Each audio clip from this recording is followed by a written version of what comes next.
Spurs Debate TV brings you the match analysis on Tottenham versus Watford. Tottenham taking all 3 points with the 1-0 win with a late stoppage time goal. We'll get into all the thoughts, analysis, what we did right, what we did wrong, and how we need to go into these next few games. What Conte thinks for the next 12 minutes. Sit back and relax. Let's go through the results. So Spurs beating Watford 1-0 on the road. Great to get an away win after that Newcastle away win, which has been a good few weeks since we won away. We have dropped points to Southampton, Liverpool and Everton, but on the whole the form is very good and we stay in that top 4 race. So let's look at the table. The top 4 is within a couple of points. We still have the 2 games in hand. West Ham won just about. Arsenal lost in the last few minutes against Man City, and that has closed the gap on the enemy, and we play the enemy at the Tottenham Hotspur Stadium on the 16th of Jan. Our away form is shocking for Tottenham. We really should be playing better on the road. Conte knows this, the players know this, and this is something we'll look out for the next few weeks and months. Spurs should be around the Manchester United West Ham mark, 15-20 points on the road. 11 is not good enough.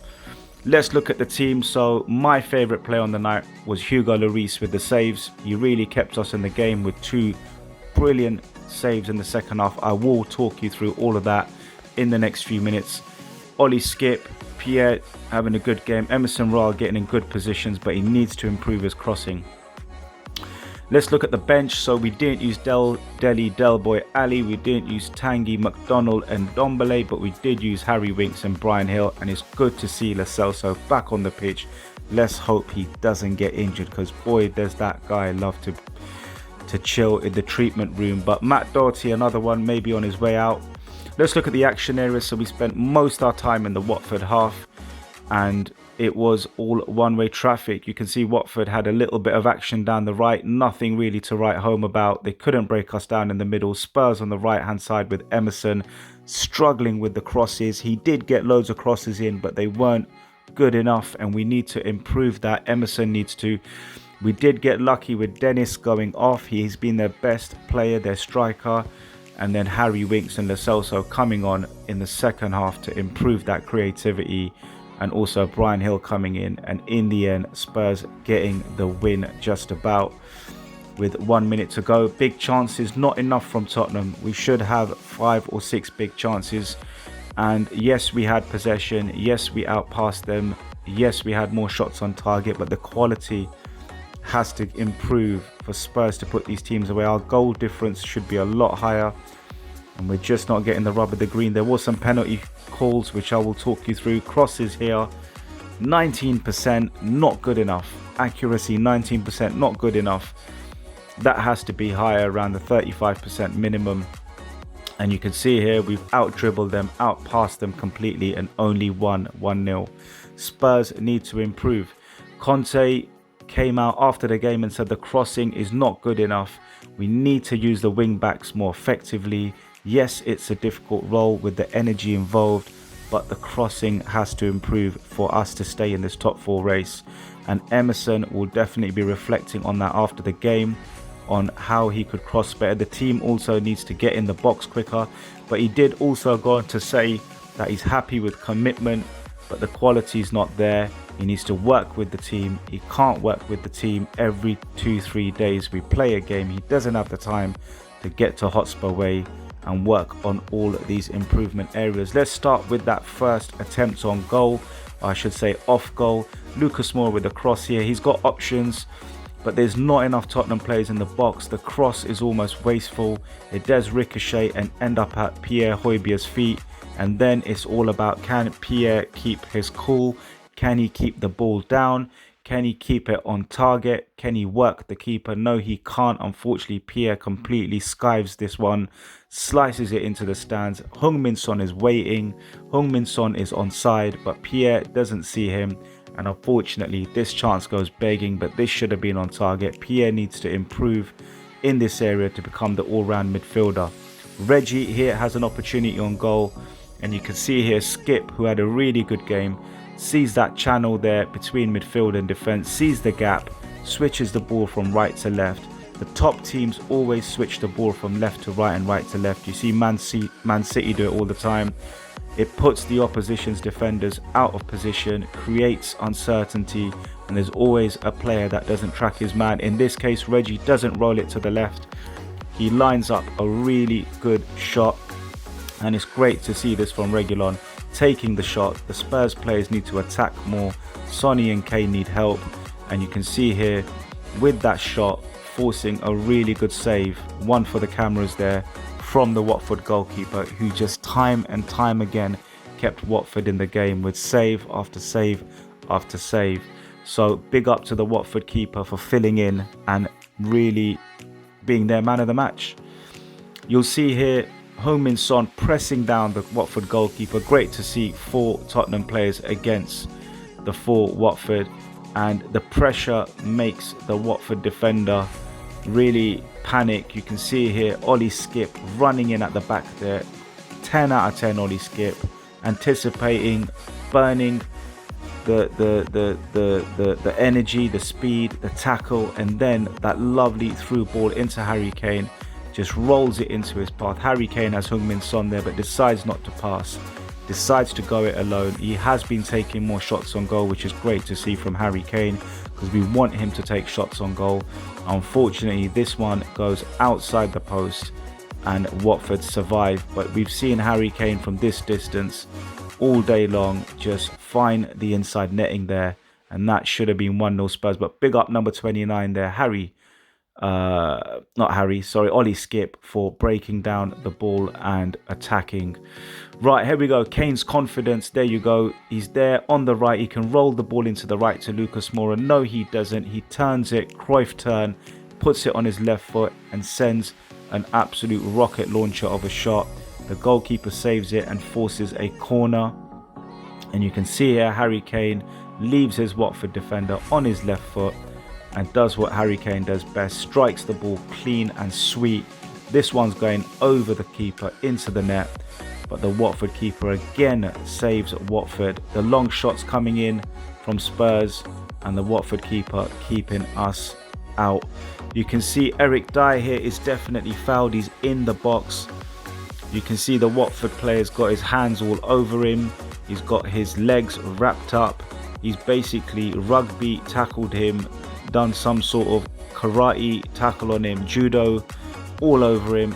Eric Dyer has no chance of standing on his feet. He's literally just pulling him down from his waist, got his legs wrapped up, sitting on his other leg. This is a foul all day long. How the referee have not spotted this, why VAR can't intervene and give this as a pen. This is not fair, this is not competitive, and this kept Watford in the game.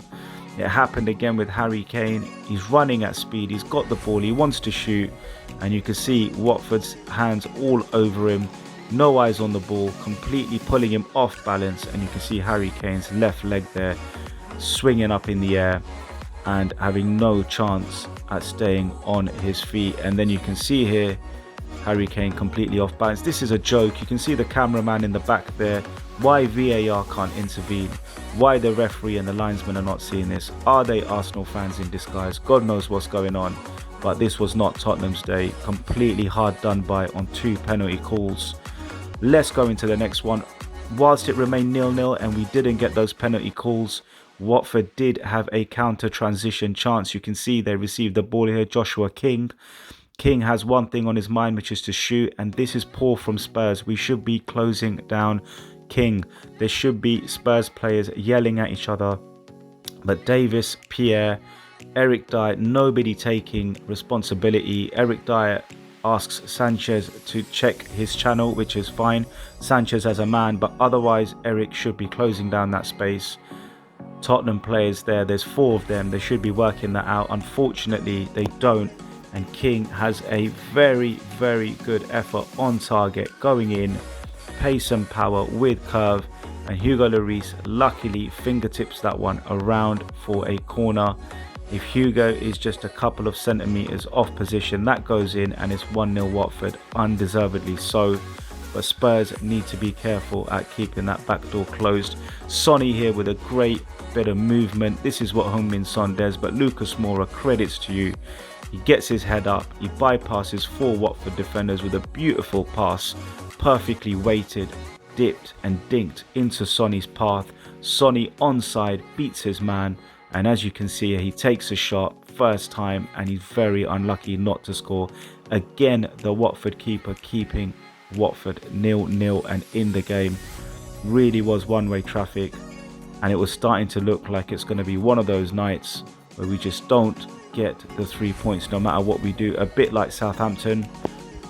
And you can see here a cross coming in, a lack of support, 3 Watford defenders, 5 or 6 Watford other players there. You can see the line, there's only a few Tottenham players. We really need to start getting men in the box. It's a probability game. You need to get the numbers in the box to make it count, and Spurs really need to look at this and attack the ball more. Hugo Lloris saving us again at 0-0. Watford on the counter transition. You can see there, Hugo Lloris does get the ball, but he also gets the player. And luckily we survived this, but we deserve this bit of luck based on the Eric Dyer and Harry Kane penalties not being given. But Hugo Lloris does get the ball. It's not a foul. He does get the ball, and this is the eventual goal that we deserved. Heung-min Son with a brilliant, vicious, flat cross, like a rocket across the box. He keeps it low, he keeps it hard. The pace is on the ball. It's almost like a free kick going in, and Sanchez here doing the dirty, gets up on time and headers this into the back of the net. He's on his own. Harry Kane occupying 2 defenders, also waiting for the ball. And you can see Watford defending is poor, but Sanchez still has a lot to do. He has to jump and time his header to perfection. The ball's coming in at about 600 miles per hour, and Sanchez needs to get his head on the ball, and he does exactly that. He stands tall and strong and times his header to perfection, and it's 1-0 Spurs, and deservedly so. Tottenham finally win away from home. Since Newcastle away, we finally pick up maximum points. We do have Chelsea away next, which will be a tough game in the semi-final of the Carabao Cup. We then have the FA Cup at home, the Carabao Cup second leg at the Tottenham Hotspur Stadium on the 12th of Jan, and then we've got the enemy Arsenal coming to the Spurs, and hopefully we'll go above them that day. And then we've got Chelsea away in the second leg. They've got a few injuries currently, with Christensen, Jorginho, Chilwell, Silva and Loftus-Cheek on the bench. Some of those are niggles. We've got Stevie B and Ryan Sessegnon coming back soon, and Christian Romero will be back in time for February, so he will be back last by the looks of it. Antonio Conte is in the January transfer window. He wants to sell and he wants to buy. He wants to get rid of a few players. He did come out and say on Sky, when I was appointed, I was told we would talk about new signings. Now is the time. Now I have everything clear. He knows what he wants. Great to see Conte knowing who he wants and wants to get rid of. Spurs Debate TV, you know what we do. After every game, we analyse, we pick the best, the worst, and everything else.